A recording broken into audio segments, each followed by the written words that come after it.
two of the most successful bounty hunters in history. I'm no doubt the best bounty hunter in the world, without a question. Without question, without discussion.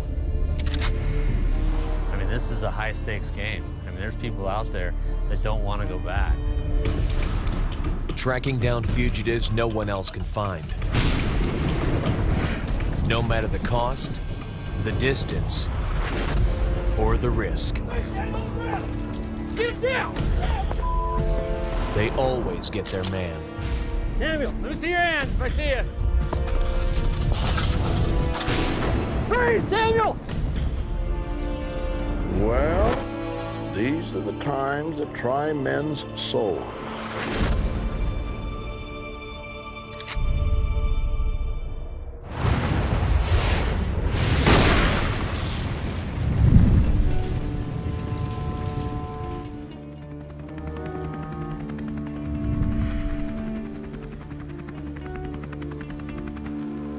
Leonard Padilla and Robert Dick are two of the most successful bounty hunters working in the nation today. I think anybody that knows me and respects me for what I do will agree with it.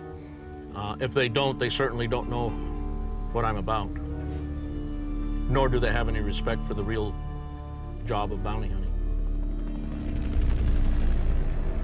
After 5 years competing against one another, Leonard and Rob are back working together as partners. Their reunion is in large part due to the high-stakes style of bounty hunting the two men are accustomed to. Most of the guys we're going after aren't people that just miss court or sitting at home on a couch. These are really, truly people on the run. We have a limited time to actually find them, go grab them, take them into custody, and bring them back to the jail or court system. Their expertise and success rate doesn't come without a price. Depending on the case, Rob and Leonard demand as much as 40% of the bond amount as their fee. And it's no secret that bondsmen will usually exhaust all other resources before asking them for help. People don't want to hire me, believe me. They don't want to hire me. Because if there's only 2 weeks left, is the only reason they're hiring me. Oh, you know, we got to call that guy. I don't want to call him. You know how hard he is. He's, you know, self-anointed, self-appointed, egomaniac, self-centered, braggart. But if they want to solve their $75,000 bond problem, they got to call, and they got to pay. When someone is arrested, provided it's not a capital offense, they generally have the right to bail out of jail. The most common way is to hire a bail bondsman. If the defendant misses a court date, they become a wanted person. The bail bondsman hires bounty hunters to find and arrest the individual. Bounty hunters are not associated with law enforcement. Nonetheless, they have the right to follow wanted people across state lines, break and enter their homes, and arrest them at any time. The first case at hand is Samuel Gonzalez. Gonzalez missed court 2 months ago and is running from felony weapons and battery charges. Pretty much all the information that he gave the bondsman was BS, and none of it's matching. So, and then of course when he missed his first court date, there was, you know, no way to contact him. We're gonna head out to Orville where he's supposedly staying. Team members Kevin, Art, and Steve joined Rob and Leonard to assist in the capture. Well, safety is the #1 factor in this job. I mean, you know, when we go into a confrontation, I mean, we're armed and prepared for the worst. I mean, you have to be. That's the only way to do it smart. I mean, there's no way you can go make an arrest unarmed and just assume that, oh, everything's gonna be fine, and they're just gonna turn around and give up. I mean, that's not reality. In California, bounty hunters can lawfully carry firearms as long as they meet the requirements of the state. Hi, it's Rob with Vita Bail Bonds. Could we check a warrant on one of our guys? Make sure it's still active. Rob calls the Butte County Sheriff's Department to confirm that Gonzalez's warrants are still active. If Gonzalez was arrested recently without the bounty hunters knowing, the bail bond may have been cleared, and they would be making an illegal arrest. Four warrants, like 70,000. Rob drives by the house to have a look before they make contact. Yeah, it appears the window's pulled back with the curtain so that the wind can come in and out of the screen, so I would assume someone's home.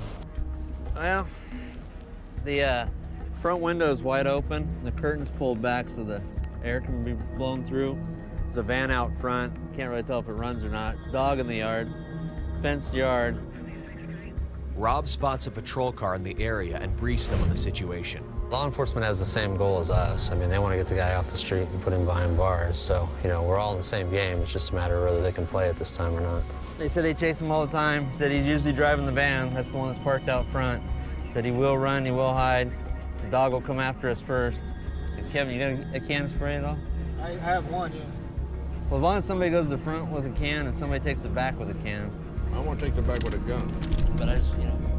When we first got there, law enforcement basically said, you know, you got to be careful.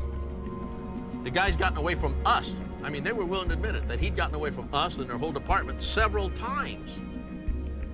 And they considered him to be somewhat dangerous and definitely elusive. The team prepares to hit the house. Kevin drops Leonard off so he can watch the side of the house. Rob and Kevin will hit the front door, and Steve and Art will cover the back. They have the house covered on all sides. Rob and Kevin converge on the front door. Hello. Hello.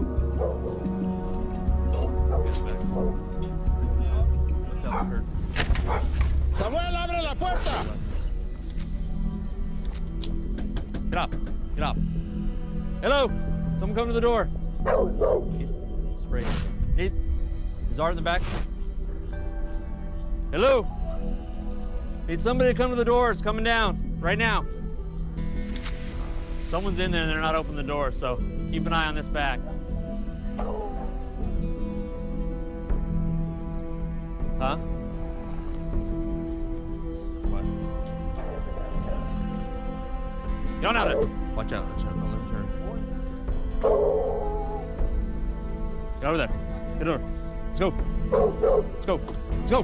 Go, go, go, go, go, go. Okay. Okay.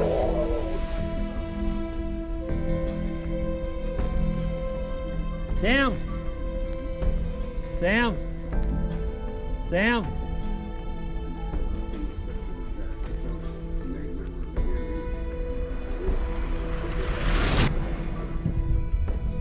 Samuel, let me see your hands if I see you. Open it. Inside the house, buddy. We ain't gonna hurt you. See your hands. Samuel.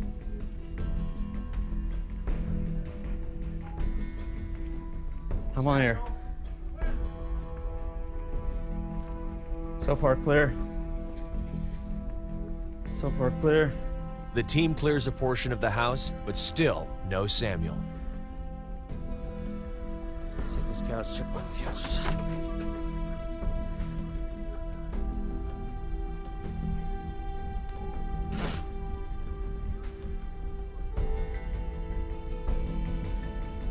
Samuel, come on out. They move deeper into the house and find the back bedroom locked. Rob's convinced that Samuel is here.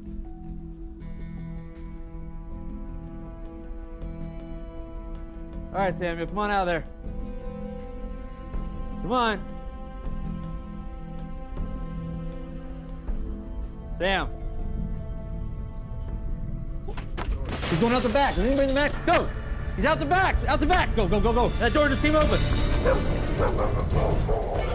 God damn it. Samuel jumped through the bedroom window. The team quickly gives chase. This way, Art. Somebody get in the truck here with me.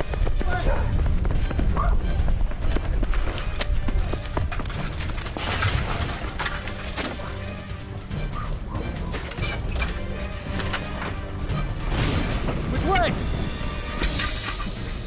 Freeze, Samuel!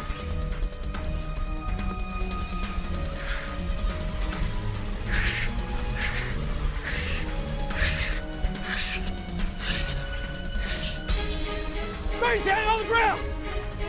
On the ground!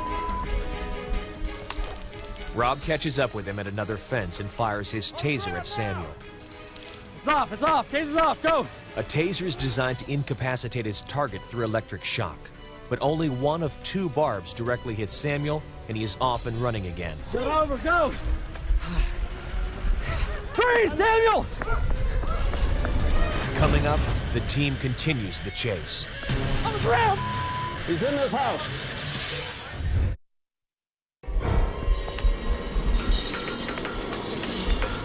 On the ground now! It's off, it's off, taser's off, go! Get over, go! Leonard and Kevin catch up with Samuel. He's in this house. Who's in there? Is he in there? On the ground now, all the way down! Yes! Don't move. We got blood, we got blood. Don't move, Samuel! Other hand back here. Hey, you ran from your kids, just shut up. What's the matter? You got a pin in my ass, something. You got what in your ass? How old are your kids that you left back there? 2 years old, 3, Where's Mom? she's at work. Samuel left behind 2 small children when he ran. Rob makes this an immediate priority. Hey, I'm gonna go back and check on the kids. They got two-year-olds back there. Where are they at? They're in the house. He left them and dove through the window. Take my car. The 2 babies unattended. Hey guys, you guys okay? You guys doing okay? I'm gonna get a hold of your mommy, okay?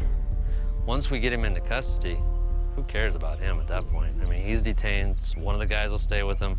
Now we really gotta get back and take care of those kids. I mean, because they're just kids. They didn't put themselves in that situation.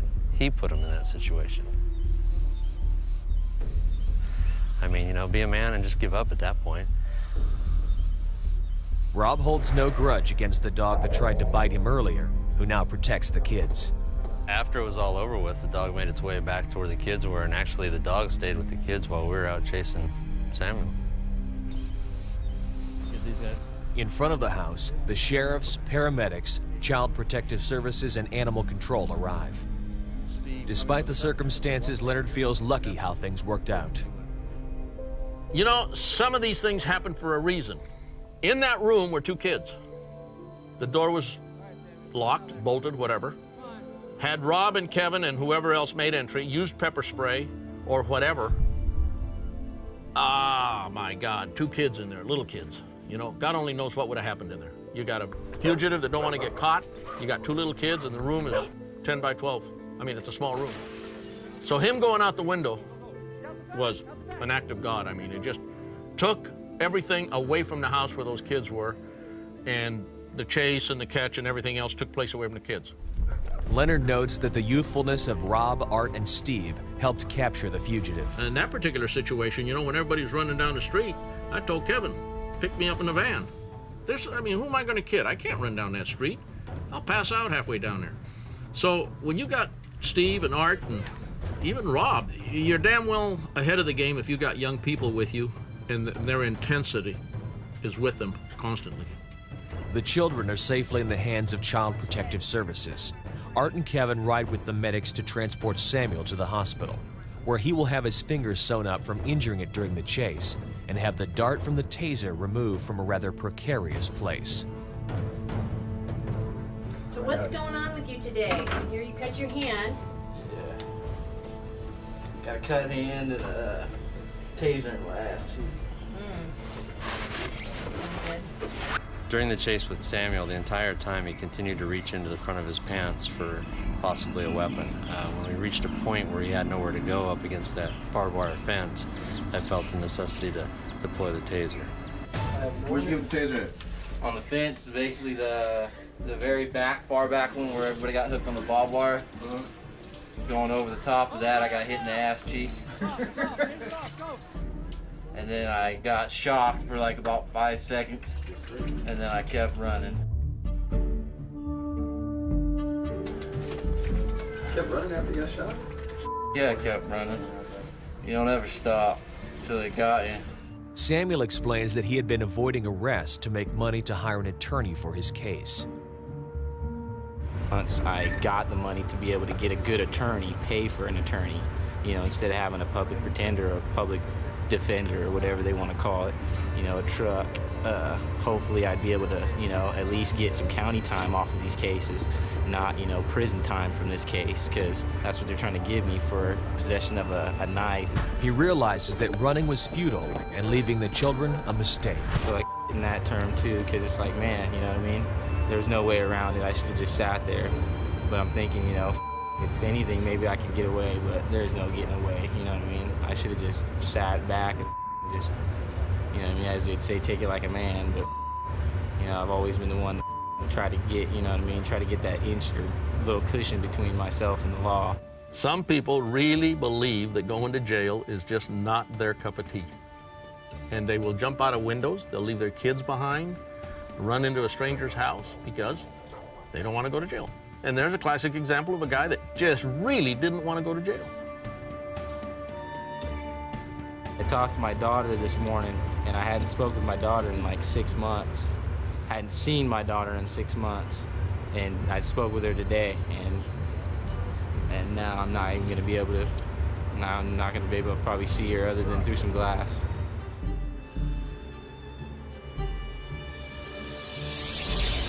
Coming up, no rest for the weary as Rob, Leonard, and the team attempt to take down 2 more wanted individuals. Yeah, I'm going to call this Ruben Rodriguez and see if I can set up a come help me fix my kitchen appointment.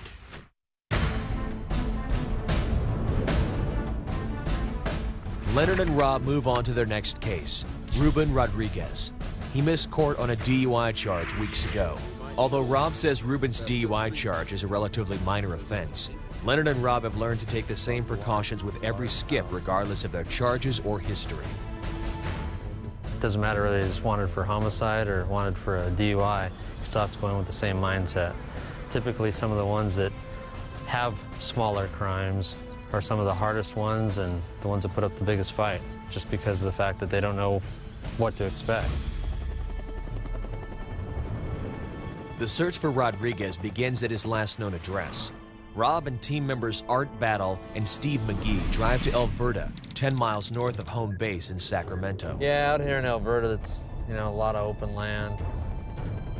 It's good and bad. I mean, it's bad because ACS coming from a long ways away, but it's good because we can see them running from a long ways away. And where are you gonna go? It's all open. They prepare to hit the house. Rob briefs the team. He's 5'6", 175, brown and brown. He's got a skull on the right side of his chest. So something right here. Rob updates Leonard on the situation. Supposed to be a kitchen designer, kitchen installer. Okay, give me the phone number. Leonard calls a phone number on Ruben's bail application to find out if he's home at this very moment. In order to be able to, you know, what some of the guys call pretext calls, scams, things of that nature, you have to have a savvy, an intuition. From the time the person answers the phone, says hello, you have to decide. You can't pre-plan anything, because if you pre-plan, you're going to screw it up. You have to be able to go with something right away. He's so good that I don't know how he separates it from his personal life, you know. I mean, he lies half the time to the world, I think, you know. He's really, really good. To his surprise, Ruben answers the phone.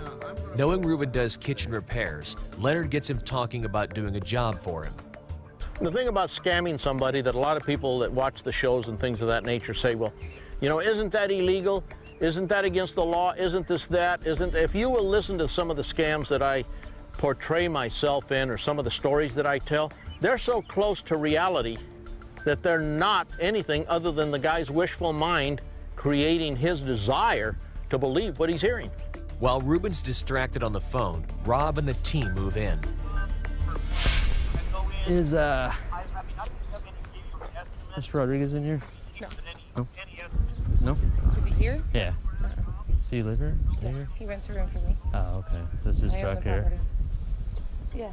It appears that Rodriguez is not home. Steve and Art search for clues in Rodriguez's truck. No, could you give that to me, please? Leonard tells Ruben that he'll call him the next day to set up an appointment to discuss a fake kitchen remodel. Rob would just as soon have Ruben in custody right now, rather than waiting for the setup tomorrow. I can't say I'm going to sleep easy tonight. but I think we got Ruben where we want him. I think he'll follow through on his contracting job, so we'll be able to set him up relatively easy. That's just kind of the way it goes in this game. Patience is a virtue. I mean, you got to use it and just strike when the timing's right.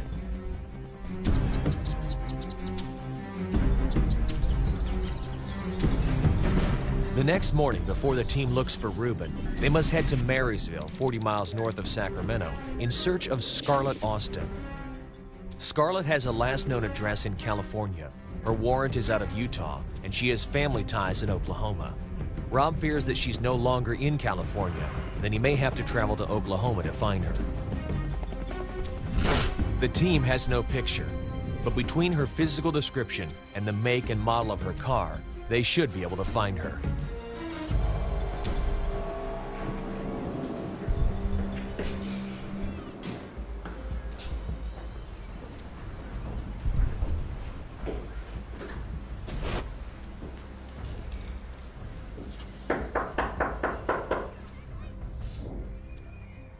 No one's home, so Rob speaks to the apartment manager to try to get any information that will help locate Scarlett.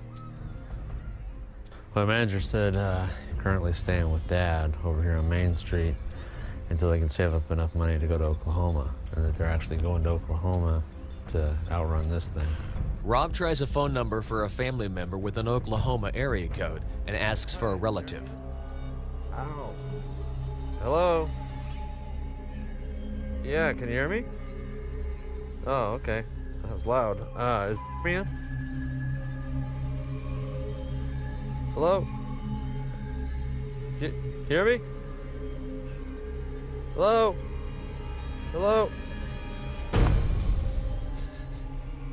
Just walking in the door. In Oklahoma. So we all got one change of underwear, right? Let's go for Oklahoma. Scarlett appears to have made it back to Oklahoma. Yeah, she probably figures she'll get a little time out of it. And the farther away she is, the less she has to worry about it. She probably figures that they won't be able to find her or bring her back. Coming up, Rob races to Sacramento to make one pickup and prepares for a 1,000-mile journey for another. I'm 100% positive this is the place that they were at.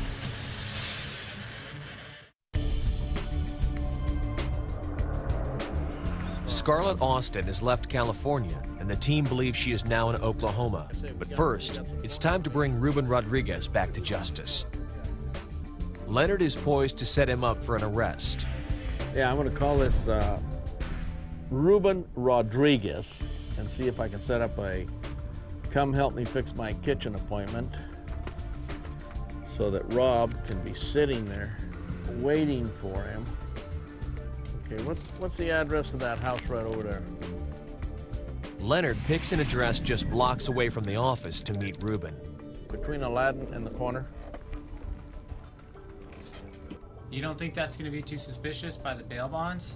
Oh yeah, but it's just real close. It's real close. Leonard has over 25 years of experience scamming wanted people over the phone. You have to be able to go with something right away.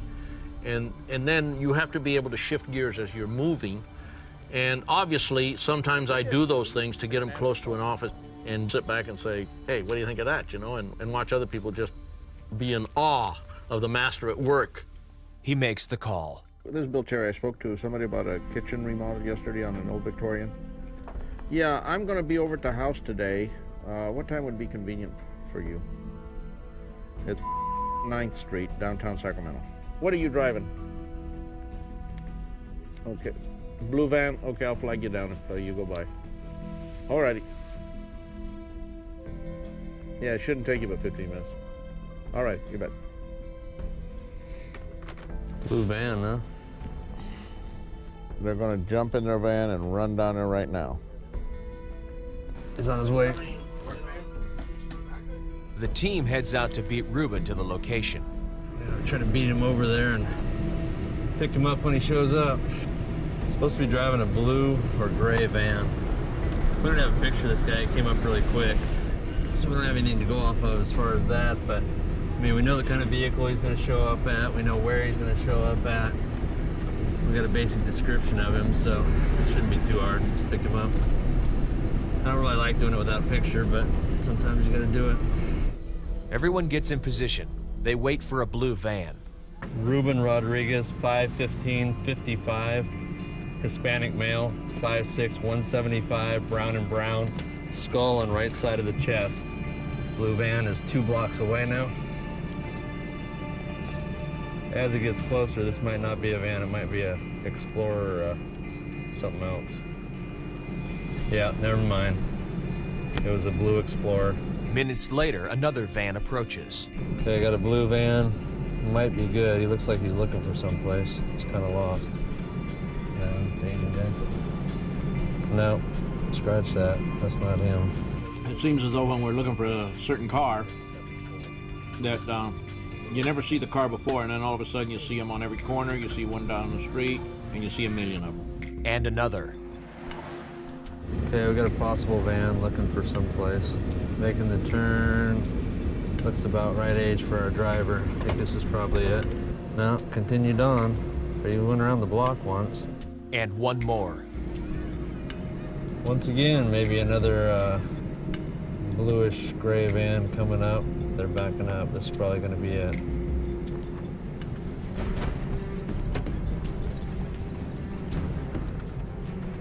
Let's let him get the car stopped and go ahead and get out.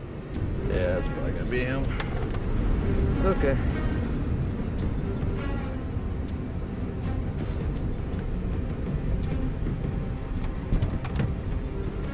Ruben. Hey, how you doing? Pretty good. What are we filming here? Well, you got a warrant for your arrest, bud. No? For your DUI? What's wrong? Yeah, your weapon's on here. Yeah. Oh. Okay. You can go to court. I hired an attorney to go to court. You did? Yes, I did. Well, what's your attorney's name? This is great. Is he a public defender or a private No, attorney? she's a court. She's a paid attorney. Paid attorney? Yes. The court's saying that you missed on I believe the 20th. I'll have to look, but Can I call her? She. Damn. And all you guys had to do was call me. I had to come down. I understand. I knew you guys were doing your job. Yeah, he sounds pretty genuine about that, you know. I don't think he would lie, because like he said, he's working, and his attorney's supposed to be going for him while he's at work during the day, which makes a lot of sense. I tend to believe him a little bit. I got a phone call to do a kitchen for these gentlemen, and when I show up here, it's the fugitive squad. I missed a court date on the 20th. My attorney didn't show up. My attorney from Sacramento, who I paid and retained, didn't show up for a court hearing. Now I am going to Auburn to face a skipped court date, I guess. They could have called me and said, hey, you missed a court date, we need you to appear. It would have been, and I'd have showed up. It would have been easier than doing this here, and I would have appeared. This tricked me into showing up downtown to arrest me, you know. I don't miss court dates. I'm not going to imply that you can't believe a fugitive that's on the run calling you and telling you he's coming in. But I'll tell you one thing, if I had to rely on individuals that are on the run, that are fugitives, to keep their word that, hey, I'll be in tomorrow morning, I'll take care of this, I think my daughter would have gone to community college instead of Stanford. Leonard's scamming abilities are, you know, the best in the world. I mean, he can really pretty much make you as a person forget that you're wanted and walk into the bail office to wash the windows. I mean, that's how good he is. He can scam just about anybody anywhere. So obviously when we're on a roll like that and it works out like that, I mean, it's just easier. You know, person comes thinking they're gonna do a job, last thing in their mind is anybody coming up on them and taking them to jail.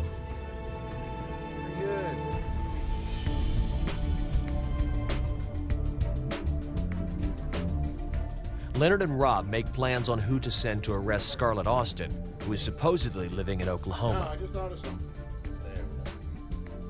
The case at hand, we're gonna actually pick her up in Oklahoma, transport her all the way to Utah and book her into the jail, and then come all the way back to California. So in this case, it's just easier to drive her than to have to deal with all the federal complications of having to fly to these different locations. The plan is set. Leonard will stay in California to work the phones, and Rob will travel alone to keep expenses down. This arrangement has worked well in the past, with the ex-cop Rob working the field and Leonard, a master on the phone, doing what he does best from the office. Whenever I send somebody out, I'm always imagining what can go wrong. Is there a possibility somebody can get hurt? The worst thing in the world that could happen is somebody out there get hurt that I'm responsible for that person being out there. There's no amount of money worth that. And it's not like these people around me are strangers. It's like, you know, they're working with you. You trust your life to them, they trust their life to you. So, you know, if they're going to a house and they're going in that door in front of me, they're protecting me. So I'm supposed to do the same thing when they're out on the road. I'm supposed to make sure they don't get involved in something that goes wrong with law enforcement, something that goes wrong with the bad guys. They're trusting that when I tell them go here, that I'm not leading them into a bad situation. Rob takes a flight to Oklahoma from Sacramento. He plans to find Scarlett and drive her back to Utah, where she's wanted. Over the years, late-night flights and drives have become commonplace for Rob. We left early this afternoon from Sacramento. We flew into Oklahoma. It's like 10 o'clock at night now. There's nowhere we won't go, so it's just a matter of time to get there. I mean, it's just one more trip. We started this morning. Hopefully we'll be back in town, in our town, maybe Wednesday, Thursday. I mean, we've got a lot of driving to do. Leonard is used to dealing with Rob's road trips in his own way. I generally stay up, or if I catch a half-hour sleep or something like that, I make sure that I'm awake about when they're getting somewhere so that I can call them and say, hey, are you there yet, or are you about there? Rob drives 2 hours from the Oklahoma City airport to the small town of Crowder, Oklahoma, where Scarlett supposedly lives. After a couple hours sleep, Rob gets right to it. I'm looking for green Ford mid-size vehicle with California plates. And we're looking for Scarlett. This small town, everybody uses P.O. boxes for the address. So, coming up with a physical address is gonna be a little tough. Without a solid address, Rob talks to the post office in hopes that they can connect her P.O. box to her physical address. The post office isn't able to help him. Well, in small towns like this, everybody knows everybody. You know, I'm sure the postmaster's one guy and he knows everybody by name, so as soon as you start asking for people, then they're getting phone calls before you ever get to them. So what I don't want is I don't want her to know that we're here and have her start bouncing around, going to different friends' houses that we don't know about, you know. I want this to stay a surprise.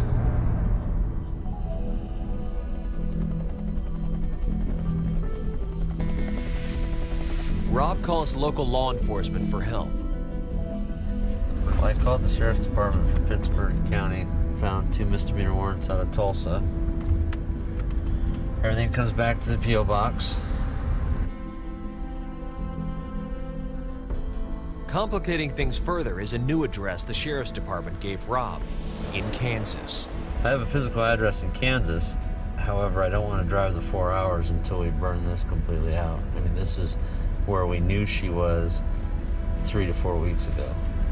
We have the number to the house where I originally called, which, you know, last thing we would do is run the scam call in there, because then that's a make or break. I mean, it's either gonna point us to Kansas and we're gonna have to hurry up and get up there, or it's gonna lead us to her here, or it's gonna blow the whole thing wide open, you know, and they're gonna know, and, you know, game on.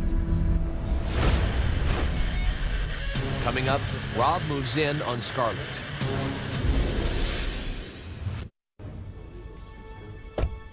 Rob is in the small town of Crowder, Oklahoma, on the trail of Scarlett Austin. He's having trouble pinpointing her location, and a new address in Kansas adds to his frustration. Rob calls Leonard back in California to bring him up to speed. This address that is supposed to be whatever isn't going to match anything here. I do have a cell phone number, correct, that goes to the house. Leonard decides to try and scam Scarlett into giving up her address over the phone. We have a delivery that we have to make, but we're having a bit of a problem. It's a kind of a rural area, it seems, as to where you live, unless we've got it totally wrong. Okay, yeah, what we need is physical directions on how to get there so we can get it delivered. Otherwise, we have to send it back to whoever sent it in for delivery. Okay, that'd be fine. Thank you. Okay, you bet.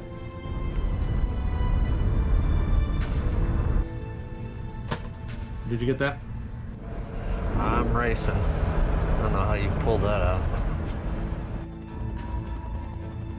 Leonard's scam call is successful, and it now appears that Scarlett is staying in Canadian Oklahoma, 5 miles from Crowder, much closer than Kansas. Well, she's here. I'm just trying to get to her now. I gotta say, Leonard's amazing when it comes to pulling stuff back out of what I thought was going to be hopeless. Started off with a thing about delivering a special letter, and you know, I mean, obviously it's going to go to the P.O. box, and so she gives the P.O. box, and well, what if this was just a special thing? Well, then you'd have to get off on this exit, go, and he just pulled it out. So I said, well, she's going to have to sign for it. I said, well, she's here right now. Time is of the essence. Rob worries that Scarlett will figure out the call was a scam.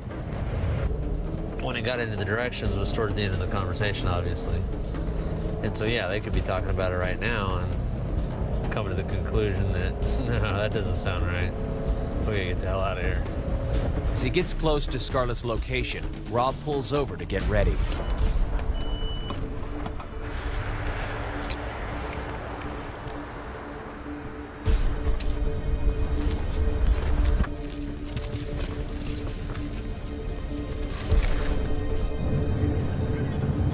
There's a big white gate, you're right. Oh, there's the gray and white trailer house. How about that? You're right. No cars in the driveway, though. I bet you they... Well, I bet you they split as soon as they call. The only problem? There's another home nearby that also fits the description. Yeah, there is an almost identical one. Just past the T. It would go for gray and white, just like the first one. Rob tries to figure out which house to approach. Leonard runs another call to get better directions. Is the lady there that I talked to earlier today? Rob calls Leonard on the other line. Oh, okay, because I was trying to figure out what she had said about this, Oh, she said something. Okay, she had said something, could you hold on a second, please? Hold on. Yellow. Hey, I don't know if we should push this anymore because, you know, I mean, she already knows that it's all BS. Okay, but the mom's in the background. Oh, I know, but they're on a cell phone. That doesn't mean they're anywhere near the house anymore. That's the problem. Okay. I mean, there's no cars there at either place. I mean, maybe if you say that, you know... I'm gonna have her call me back. Call the driver and... Well, I know, but they're calling from a cell phone. It's not gonna do any good. I was saying, unless you say that, you know, you call back and then say, hey, you know what? The driver, when he has to sign them off, has the tickets. Okay, let me do this. Okay.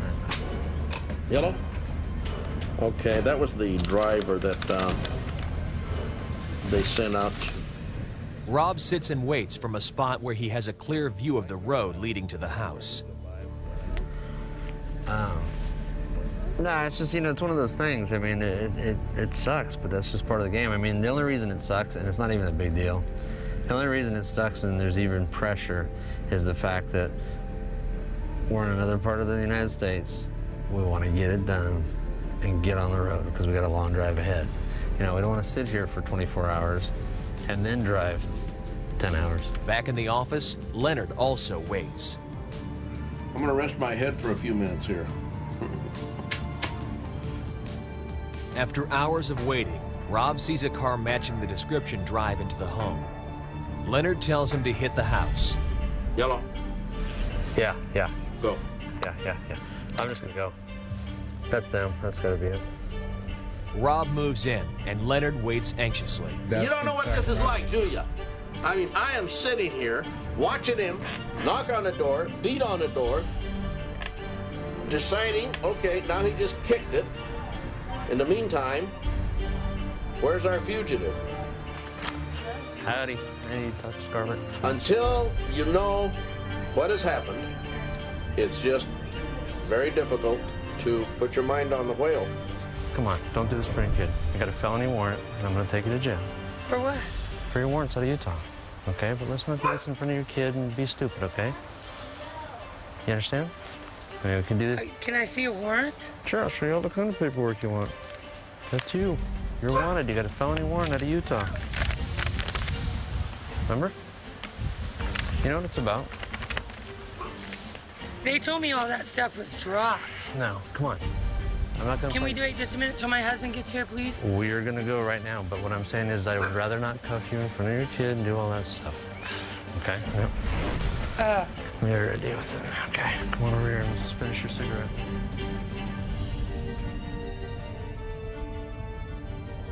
Finally, Leonard gets the call. You got her? There. Okay. Good. Even from nearly 2,000 miles away, Leonard is pumped up. Like a Russian ballet. Yes, the crescendo just came down. Scarlett is surprised to find that her legal issues have not been resolved. A total surprise, yeah. I didn't know of any legal issues that I had to deal with. To my knowledge, everything had been dealt with. Glad to know in a sixth sense, so I can go take care of it and get back home to my son and my family and go on with my life again. But when I get there, hopefully these issues will be quickly resolved and I can be back home without too much of a delay. She remains disheartened by the timing. And I've just sent out invitations for my wedding, which is July 7th. Had plans to go buy my wedding dress tomorrow, but that's going to be postponed for a few days, unfortunately. Yeah, she was totally surprised, a little bit upset about it, but, you know, it's never a good time to go to jail, so. Right. She'll get better. Rob drives Scarlett 18 hours to jail in Utah. We're gonna travel halfway across the United States, probably round trip, about 5,000 miles. And, you know, it drains you. It takes a lot out of you, being in the car, round the clock, driving, sleeping, doing everything, not leaving the car other than to eat, go to the bathroom. It's pretty demanding on your body.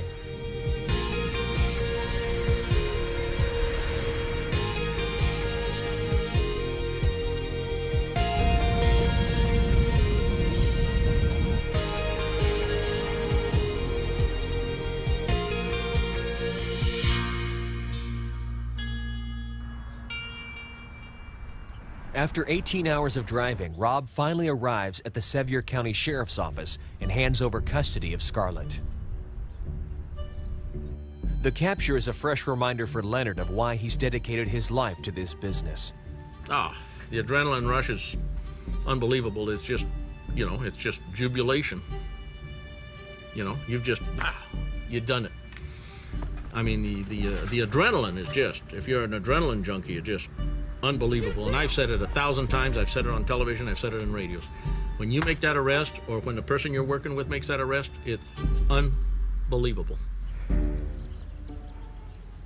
After taking down 3 wanted individuals and an exhausting trip across the U.S., Rob reflects on the challenges of working with a partner who sees bounty hunting as the most essential part of his life. There's nothing more important to him than bounty hunting. And you're either on that program or you're not involved. He has an uncanny way of changing something that affects me, you know, I mean, no matter what it is. You know, it could be something as simple as I just want to have dinner tonight with my family, and he will find some reason to be sitting on the house tonight, you know, I mean, it's just the way he is.